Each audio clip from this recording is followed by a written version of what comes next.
ಇಲ್ಲಿ ಪ್ರಮುಖವಾಗಿ ಏನು ಆನೆ ಮಾವುತ ನಾರಾಯಣ ಮತ್ತು ಅವರ ತಂಗಿ ಕೊಲೆ ಸಂಬಂಧಪಟ್ಟಂತೆ ಸೊ ಇಲ್ಲಿ ಸಾಕಷ್ಟು ಅಂದ್ರೆ ಆರಂಭಿಕ ಹಂತಗಳಲ್ಲಿ ದೂರನ್ನ ಕೊಡ್ಲಿಕ್ಕೆ ಬಂದಿದ್ದಂಥದ್ದು. ಸೊ ದೂರನ್ನ ಕೊಡ್ಲಿಕ್ಕೆ ಬಂದಂತಹ ಸಂದರ್ಭದಲ್ಲಿ ಅದು ಹೈಕೋರ್ಟ್ನಲ್ಲಿ ಪ್ರಕರಣ ಇತ್ತು ಅಂತ ಹೇಳಿ ಇದು ಮಾಡಿರಲಿಲ್ಲ. ಸದ್ಯಕ್ಕೆ ಏನು ಅಲ್ಲಿ ಅವ್ರನ್ನ ವಾಪಸ್ ಕಳಿಸಿದ್ರು. ಇವತ್ತು ಹೈಕೋರ್ಟ್ನಲ್ಲಿ ಕೇಸ್ ರದ್ದಾಗಿರೋದ್ರಿಂದ ಹೊಸದಾಗಿ ಬಂದು ಕಂಪ್ಲೇಂಟ್ ಅನ್ನ ಕೊಟ್ಟಿರುವಂಥದ್ದು. ಒಂದು ಕಡೆ ಅದಾದ್ರೆ ಇನ್ನೊಂದು ಕಡೆ ಈ ಒಂದು ಬಂಗ್ಲಾಗುಡ್ಡದಲ್ಲಿ ಈ ಸ್ಪಾಟ್ ಮಾಜರ್ ನಡೀತಾ ಇರುವಂಥದ್ದು ಇಲ್ಲಿ ನೋಡ್ಬೋದಾಗಿದೆ. ಆ ಬಂಗ್ಲಾಗುಡ್ಡದಲ್ಲಿ ಏನು ಆ ವಿಠಲ್ ಗೌಡನನ್ನ ಕರೆದುಕೊಂಡು ಹೋಗಿ ಸ್ಪಾಟ್ ಮಾಜರ್ಗೆ ಈಗ ಹೋಗಿರುವಂಥದ್ದು. ಸ್ಪಾಟ್ ಮಾಜರ್ ಮಾಡುವಂತಹ ಸಂದರ್ಭದಲ್ಲಿ ಅಂದ್ರೆ ಏನು ಆ ಒಂದು ಸಂದರ್ಭದಲ್ಲಿ ಆ 11 ಪಾಯಿಂಟ್ ಏನು ನಾವು ಗಮನಿಸ್ತಾ ಇದ್ವಿ ದೃಶ್ಯಾವಳಿಗಳಲ್ಲಿ ನೋಡ್ಬೋದಾಗಿದೆ. ಆ ಒಂದು 11 ಪಾಯಿಂಟ್ ಏನಿದೆ 11 ಪಾಯಿಂಟ್ನಿಂದ ಒಂದು 50 ಮೀಟರ್ ದೂರದಲ್ಲಿ ಈ ಒಂದು ಸ್ಥಳ ಮಾಜರು ಪ್ರಕ್ರಿಯೆ ನಡೀತಾ ಇರುವಂಥದ್ದು ದೃಶ್ಯಾವಳಿಗಳಲ್ಲಿ ನಾವು ನೋಡ್ತಾ ಹೋಗ್ಬೋದಾಗಿದೆ. ಸೊ ಅಲ್ಲಿ ಏನು ನಿಂತಿದ್ದಾರೆ ಸೊ ಅಲ್ಲಿ ಆ ಒಂದು ಸ್ಪಾಟ್ ಮಾಜರ್ನ ಅದೇ ಪ್ಲೇಸ್ನಲ್ಲಿ ಮಾಡ್ತಾ ಇರುವಂಥದ್ದು.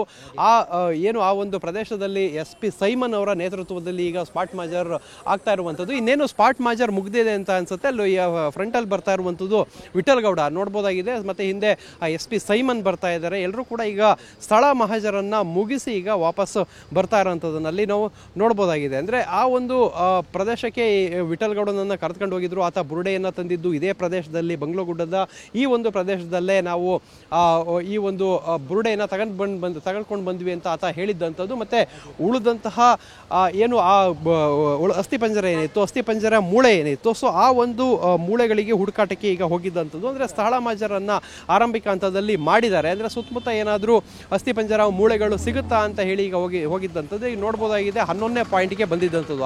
ಈಗೇನು ನೆಟ್ಕೊಂಡು ಬರ್ತಾ ಇದ್ದಾರೆ ಅದು 11ನೇ ಪಾಯಿಂಟ್ ಅಂತ ಹೇಳಿ ಆಗಿದ್ದಂಥದ್ದು. ಅಲ್ಲಿಂದ ಒಂದು 50 ಮೀಟರ್ ದೂರದಲ್ಲಿ ಅವರು ಹೋಗಿದ್ರು. ಅಲ್ಲಿ ನೋಡ್ಬೋದು ಆ ಒಂದು ಲ್ಯಾಪ್ಟಾಪ್ ಮತ್ತೆ ಬ್ಯಾಗ್ ಅನ್ನು ಮತ್ತೆ ಇನ್ನೊಂದು ಬಟ್ಟೆ ಬ್ಯಾಗ್ ಅನ್ನು ಕೂಡ ಅಲ್ಲಿ ತೆಗೆದುಕೊಂಡು ಬರ್ತಾ ಇರುವಂಥದ್ದು. ಲ್ಯಾಪ್ಟಾಪ್ ಮತ್ತೆ ಕೀಪ್ಯಾಡ್ ಕ್ಯಾಮ್ರಾ ಎಲ್ಲವನ್ನು ಕೂಡ ಅವರು ತೆಗೆದುಕೊಂಡು ಹೋಗಿದ್ರು. ಆ ಒಂದು ಸ್ಥಳ ಮಹಾಜರು ಮಾಡಿ ಈಗ ಸಂಪೂರ್ಣವಾಗಿ ಆ ಪ್ರಕ್ರಿಯೆ ಮುಕ್ತಾಯಗೊಂಡಿದೆ. SP ಸೈಮನ್ ನೇತೃತ್ವದಲ್ಲಿ ಆ ವಿಠಲ್ ಗೌಡ ಈ ಒಂದು ಪ್ರದೇಶವನ್ನು ತೋರಿಸಿ ಈಗ ಅವನ್ನ ವಾಪಸ್ SIT ಕಚೇರಿಗೆ ಕರ್ಕೊಂಡು ಹೋಗುವಂತಹ ಸಾಧ್ಯತೆಗಳಿದೆ. ಈಗ ಏನು SP ಸೈಮನ್ ಮತ್ತು ಇನ್ನೊಂದು ಇನ್ಸ್ಪೆಕ್ಟರ್ 2 ಗಾಡಿಗಳೇನಿದೆ ಆ 2 ಗಾಡಿಗಳಲ್ಲಿ ಈಗ ಅವ್ರನ್ನ ಕರ್ಕೊಂಡು ಹೋಗ್ತಾ ಇರುವಂಥದ್ದು. ಸದ್ಯಕ್ಕೆ ಇಲ್ಲಿಂದ ಎಲ್ಲಿ ಕರ್ಕೊಂಡು ಹೋಗ್ತಾರೆ ವಾಪಸ್ SIT ಕಚೇರಿಗೆ ಕರ್ಕೊಂಡು ಹೋಗ್ತಾರಾ ಇಲ್ಲ ಸ್ಪಾಟ್ ಮಾಜರ್ ಅಂತೂ ಸದ್ಯಕ್ಕೆ ಮುಗ್ದಿದೆ. ಅಲ್ಲಿ ಏನು ಕೂಡ ಸಿಕ್ಕಂತೆ ಕಾಣ್ತಾ ಇಲ್ಲ. ಯಾಕೆ ಅಂತ ಹೇಳಿದ್ರೆ ಹೋಗುವಾಗ ಏನೇನು ತಗೊಂಡು ಹೋಗಿದ್ರು ಏನೇನು ಐಟಮ್ಗಳನ್ನು ಬಟ್ಟೆ ಇವನ್ನೆಲ್ಲ ತೆಗೆದುಕೊಂಡು ಹೋಗಿದ್ರು ಸೊ ಅದನ್ನೇ ಕೂಡ ಈಗ ವಾಪಸ್ ತಗೊಂಡು ಬರ್ತಾ ಇರುವಂಥದ್ದು. ಸದ್ಯಕ್ಕೆ ಇಲ್ಲಿಂದ ಹೊರಟು ವಾಪಸ್ SIT ಆಫೀಸಿಗೆ ಹೋಗ್ತಾರಾ ಇಲ್ಲ ಬೇರೆ ಕಡೆ ಎಲ್ಲಾದರೂ ಹೋಗ್ತಾರಾ ಅನ್ನೋದನ್ನ